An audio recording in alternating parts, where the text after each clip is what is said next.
King Kohli আছেন সিংহাসনেই। Housefull রাঁচির গ্যালারির সামনে রবি দুপুরটা জমিয়ে দিলেন বিরাট কোহলি।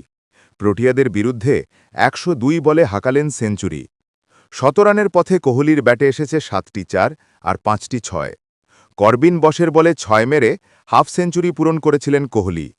দেখতে দেখতে করে ফেললেন ওডিআই কেরিয়ারের ৫২তম সেঞ্চুরি। রান মেশিনের ধার কমেনি।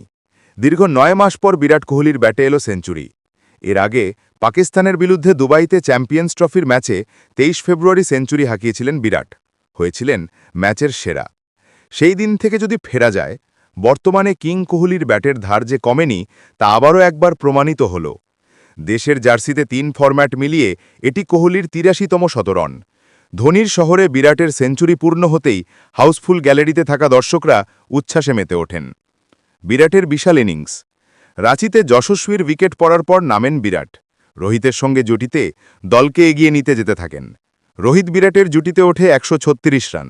এরপর দ্রুত ৩টে আরও উইকেট হারিয়ে ফেলে ভারত। তবে বিরাটকে দেখেই বোঝা যাচ্ছিল তাকে ক্রিজ থেকে টলানো এতটাও সহজ নয়। হলেও সেটাই। এরপর পঞ্চম উইকেটে লোকেশ রাহুলের সঙ্গে জুটি বাঁধেন বিরাট। ডাবল সেঞ্চুরি হল না। সেঞ্চুরির পর কোহলি যেন অন্য গিয়ার বেছে নেন। পরের কয়েকটা ওভারে একের পর এক ৪ আর ৬ মারতে থাকেন।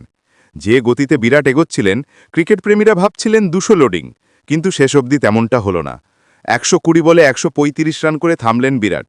এই ইনিংস তিনি সাজালেন ১১টা ৪ আর ৭টি ৬ দিয়ে। ৪৩তম ওভারে কোহলির উইকেট তুলে নেন নান্দ্রে বার্গার।